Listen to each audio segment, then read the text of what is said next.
Hey veterans, do you have a VA rating of 70, 80, or even 90% and you're not sure how to actually get to 100%? If this is you, you're not alone. A lot of veterans feel the same frustration and confusion. In this video, I'll break down the different proven strategies on how to get to 100%.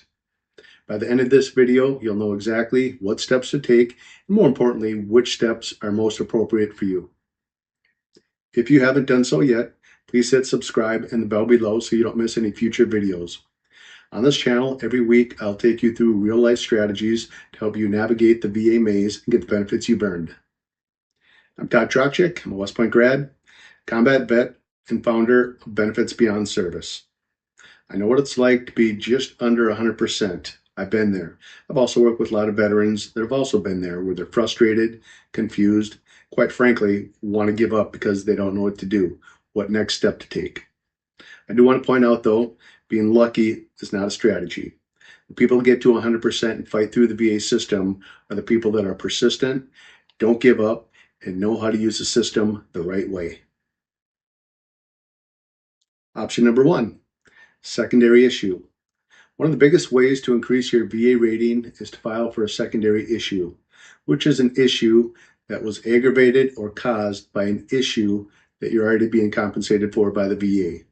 For example, if you're service-connected to a bad knee already and you start walking differently, that could ultimately cause back pain or hip pain.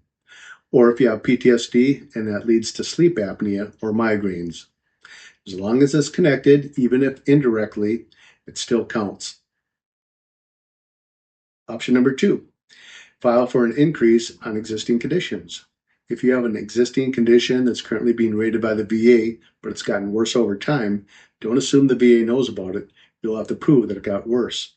For example, if you're currently being rated at 10% for a bad back, but now, over time, you have to use certain medication, certain injections, or wear a back brace. Best way to do this is get an updated medical record or an DBQ from your doctor or a Nexus letter from your doctor. If the VA doesn't know about it, they overlook and underrate people all the time. So it's up to you to take the initiative and show that it's gotten worse.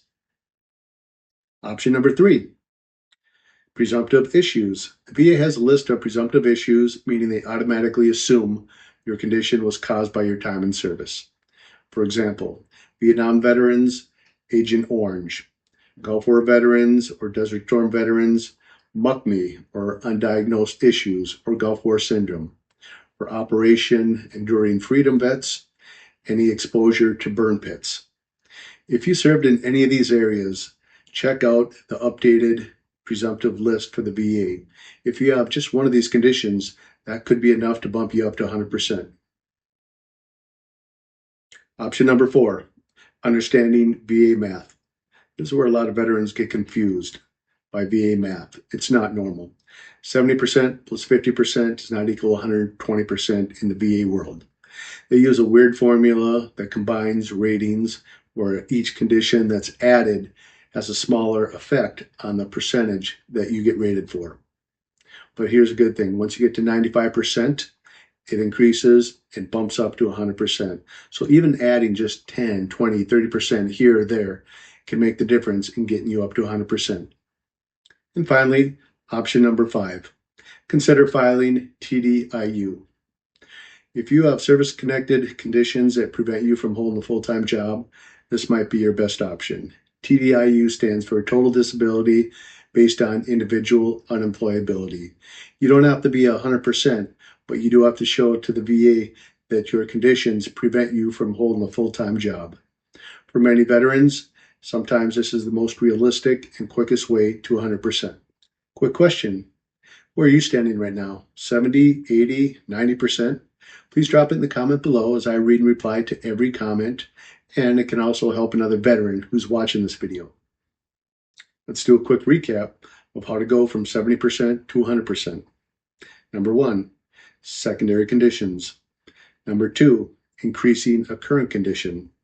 Number 3, presumptive conditions. Number 4, understanding VA math. And number 5, consider filing for TDIU. Sometimes it takes one of these actions, sometimes 2 or more. Either way, you must have a solid plan and be persistent to get up to 100%. If you want to map out your own path to 100%, please grab my free VA checklist below. Or if you want personalized guidance or would like to learn more, grab a free strategy call on the link below. And finally, veterans, please do me a huge favor. If you found any value in this video, please like, comment, and subscribe so that other veterans can find this video more easily and help them out. My mission is simple: to help as many veterans get the benefits they've earned through their time in service.